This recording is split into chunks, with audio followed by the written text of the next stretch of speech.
Alright, so unfortunately I just realized I had some playing in the background, so yeah, I just have to pre-record this video. It won't take long.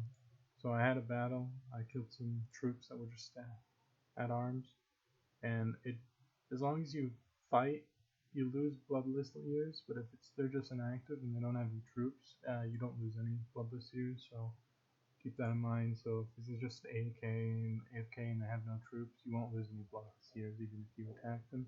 It's only if you actually fight. I'll just go over this battle real quick. I lost 7,000 troops in this fight. My troops are significantly better. They're all elites. His are kind of like middle of the pile, I think, and I think mine might be like a tech above them or something. So they lost 9,000 there, and they lost 4,000, and that's the end result. I'm the dark blue here. But I'm just gonna scroll down to the bottom of this real quick. Let you guys read this again. Just pause whenever you want to read it, if you want to read it. But once I'm done with this, I'm gonna show you a trick I learned. Also, I'm gonna mention specialists. Again, I tried to get more of them, but it doesn't seem to be really worth it to try to require more. At least according to my efforts, and apparently you can only get down to 52 years, I believe, according to the Discord. And each category for like things that can lower the amount of years it takes to recruit them seem to have limits, which is rather unfortunate. There we go. Just slow it down if you couldn't read it fast enough. Sorry, I'm scrolling real fast. I'll just get this out real quick. So click on the map and just hit H. That just lowers the flags and everything. So that will help you out. Click provinces if you're having trouble there. And it also gets rid of the name, which, by the way, you can just go click on a province and click here and find the name. And click that and it'll bring it to you. I'll just click it actually. There you go. See? It works. It's pretty nice. Another way to click on to get onto that. Then I'll just talk about specialists briefly. And as you can see, I'm down to 64 years, but that's because I'm losing 6 to lost war priorities. So when I end the war, I will be able to get specialists 6 years faster. But I'm probably going to be at war for a while, to be honest. I don't have enough influence or specialists to get the influence I want. Actually, I just thought of a way I could do it. I can take a specialist away from a job, throw them onto influence real quick, and in the war and get specialists back even faster on the lost resources from assigning them back to the job. That's the only cost, which I don't really care about. So I will do that after this video is over. But yeah, the variety of resources seems to be the best way, to be honest, at least to me. I don't know if it's capped at 6 years. This is capped at 3 years, I believe, because I can't get any more of this, I don't think, which kind of sucks. And then this, I don't think this is worth it at all, because I'm getting contentment in groups of 3 and 2. And the 2 one, I'm spending 2 influence per 2, or 1 influence for 1 contentment, I suppose is what it would actually be. And they also, all the specials have a certain amount, a limit to how many you can have of that type in that rank. Otherwise you can get like 555 in each level of it. But yeah, it doesn't appear to be worth it. Also, I don't know how this happened, but they appear to have slave regiments over here. They don't appear to be doing anything, so I don't know what's going on there. I don't know how they revolted or why they're doing nothing. Also, for some reason, we can only have 4 colonists right now, I think, unless you've got a bonus idea for another colonist, but he has 2 colonists colonizing this 1 province. Odd to me. Just show Ducky, the Great Ducky Empire here attacking Greater Germany. Greater Germany really isn't fighting back that hard, and Ducky isn't really trying very hard. I'm pretty sure they're both new. Yeah, I'll bring this up to you. So I think I wasted a lot of time by trading early, but next time, the next simulation, I'll go over later more of my plans, but right now I'll just go over the prestige items. So I got Great Lake cheese and Great Lake steel equipment right now, but I'm producing 4.5 of each.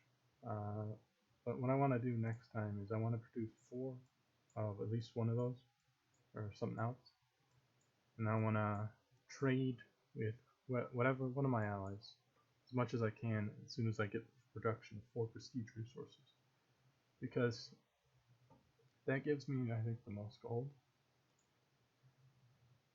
for the least amount of influence, because I wasted a lot of influence, I think, by trading from like almost the beginning of the game small amounts. I don't think it's worth it taking anything that isn't, well, trading anything that isn't valuable, a valuable trading item. I don't think it's worth it at all, and you should avoid this. Trade your most valuable items that you can, which should be your prestige resources. They're valuable, and they also give influence when you get 1,000 of them, for whatever you need. So I need war horses, so I sent them that often, and then I gave him cheese if he just wants to give me more cheese for money for himself. I prefer the war horses, and if I just get the cheese, that's fine, as long as I'm trading all my cheese to him. And that deal, I need to, I'm talking to him. He didn't want my previous deal. I've sent it again. I've talked to him, and I've mentioned I just want gold, so don't worry about how much I'm sending you. Please accept it. And I'm hoping he'll accept that soon, or I will cancel that deal and try to find someone else who will accept all my Great Lake steel equipment. So I really want money for that, since I'm willing to use the influence now. And I'm going to stop blabbering, but just a quick note, I'm not sure, but I know occasionally your population gain seems to double, and your fit soldiers gain doubles with it, of course. I don't know what exactly caused it. I know I gained some infectious disease rating and infant mortality rating at one point, but I don't think it would be enough to literally double my population gain. But yeah. Also, some people recommend, for example, paying food with like slave labor. I don't know if it's the idea I got for it, but it costs population and it adds noble soul and common soul cycle duration effects. So I honestly don't think this is worth it. If you get prestige items to trade, and you can trade as 4 or 5 of them, I'll probably go for 4, maybe up to 5 eventually. But if you get those, I'm pretty sure it'll be worthwhile just trading, buying with gold. Some things are expensive, so you're obviously not going to be able to just throw it around willy-nilly. Like that army of 30,000 soldiers, that costs 10,000 gold. But I'm also going to try to, I know this guy, I've traded with this guy a bunch, so let's check how much gold he has. Yeah, he has 9,000 gold. We weren't trading very valuable items, so that's what happens. But that will only cost me that amount of influence, as you can see.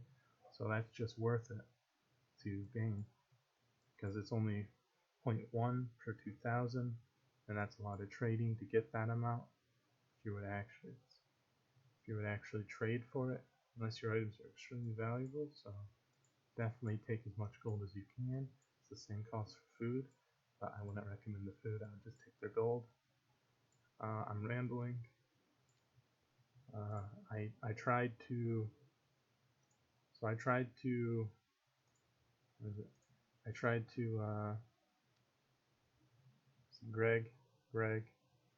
tried to do that, and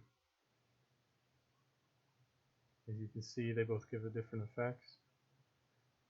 But I feel like maybe if you have items with the exact same name, they could potentially be at least close to the others, but it doesn't seem to be working. I need to get some more ideas and try to cap this entire thing, like how to get as many soldiers as possible. And then write this answer, see if I can get that out. And as you can see, you can hover over the cost of what it actually gives you. not the cost, but it actually gives you if you're in here hovering over them. Hopefully that helps. See you later, I guess. I will eventually be releasing a video on what I want to do next sim. As I said, I want to do on Prestige. I hope you don't copy me exactly, but hopefully I give you some ideas for your own nation. I'm probably going to be focusing on research heavily and population along with trade. I'm just going to kind of be jack of all trades for those. Just go kind of equally into all of them. Hopefully I can get, there's ideas that give you prestige good trade revenue, and if I get a bunch of those, I will make a lot of gold. So that's what I'm hoping for. And then I want more population or amount that can actually fight. Either of those will be good. Probably more population is preferred. And then I'm just hoping to probably be a semi-peaceful nation. That's all. See you.